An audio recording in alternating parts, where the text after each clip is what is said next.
All right, Drew, it's time to lace up those boots because it's time to get in the trenches. We're checking out Days of Heroes D-Day.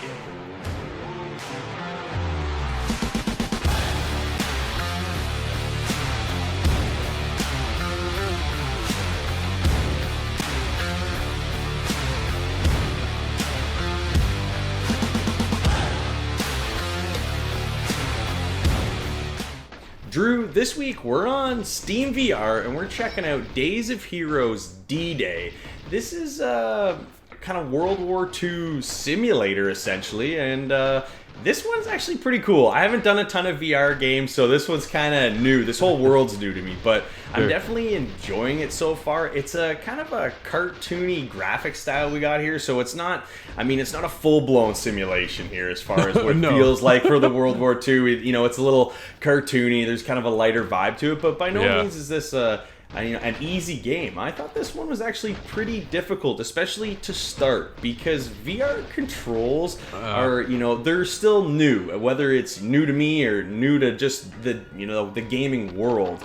Yeah. The way you kind of move around this world is kind of the first thing I noticed about this game. And I don't want to say it's necessarily a bad thing, but I found it to be a little clunky.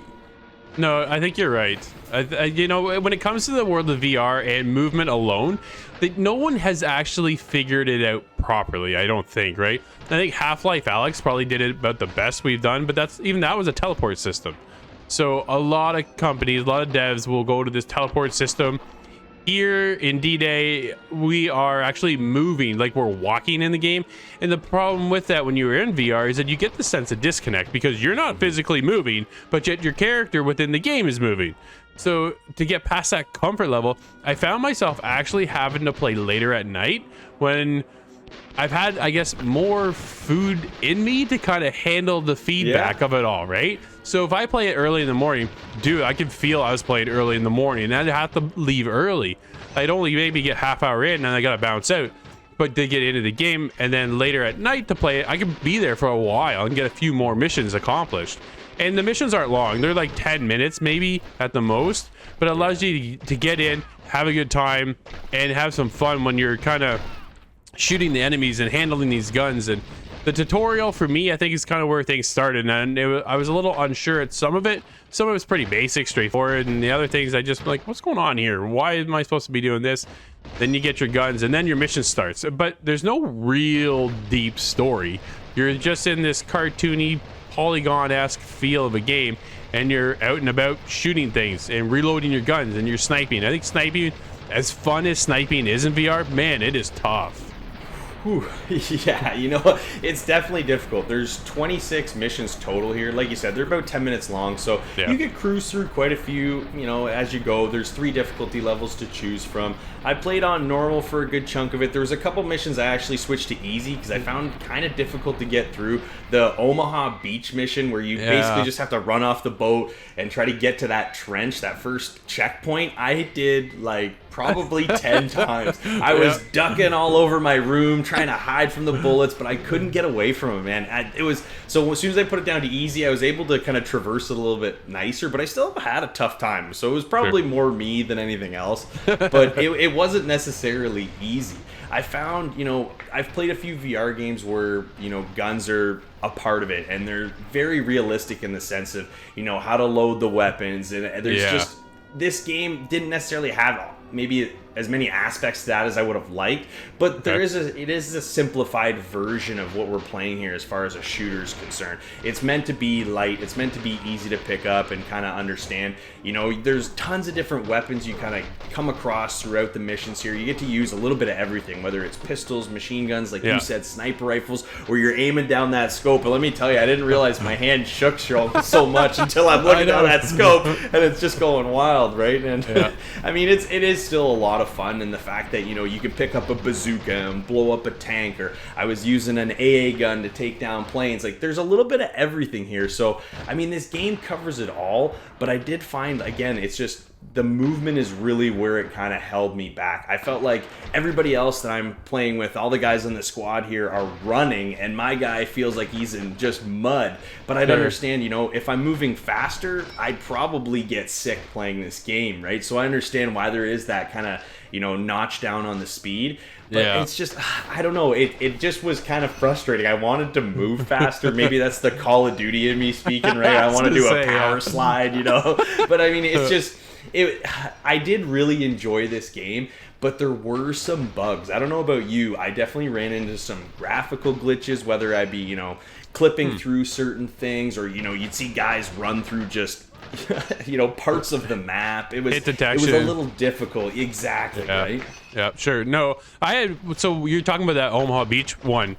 I'm watching my guys, my own team, and they're just shooting at the beach. They're not shooting at anything. There's like this beach wall that goes up, and the dude is literally like just firing into the beach. I ended up putting my gun and shot him instead and took him out.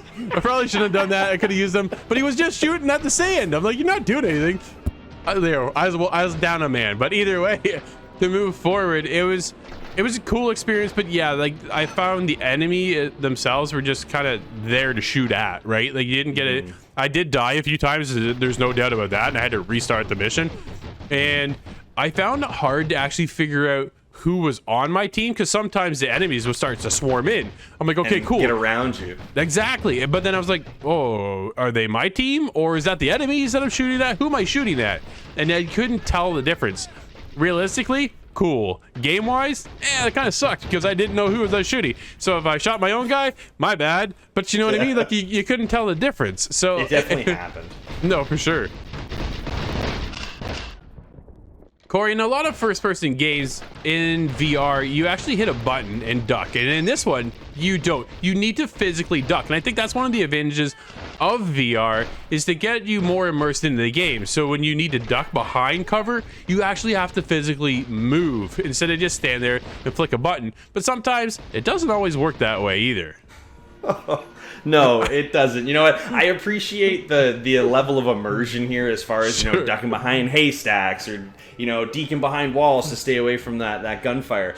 But there's a particular mission I had mentioned earlier where you use an AA cannon to take out some planes, and it's the end of this fairly long mission. This one was about 15 minutes long, and you just grab the AA cannon, and it's supposed to just be able to kind of aim freely with one controller, and you press the trigger. Well, every time I grabbed the AA cannon, it would point to the ground.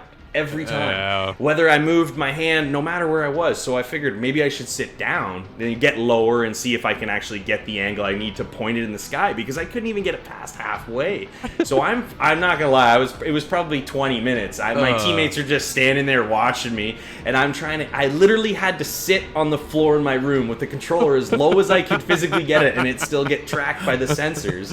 And I got it to point out just high enough, and I was able to take the planes out and complete the mission. But holy cow, man, like I just felt like there's things like that all throughout this game that you're just like, man, if this was just a little bit easier to work with, there would have kind of just flowed a little bit better. So I mean, it's, you know, there's a few complaints here, but overall I had a pretty good time with this game, Drew. If we have to score it out of 10, what do you think you're gonna give this one?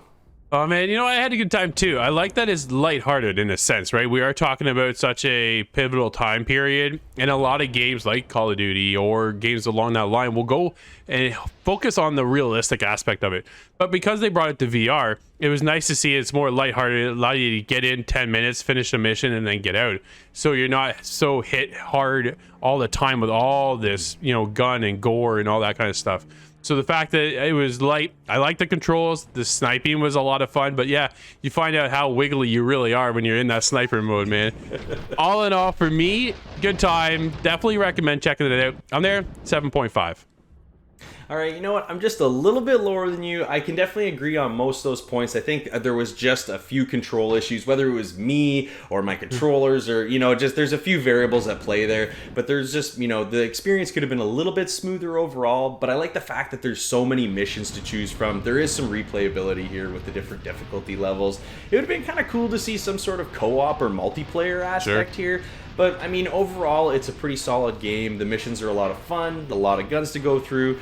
But I'm just there a little bit lower. I got a 7 going.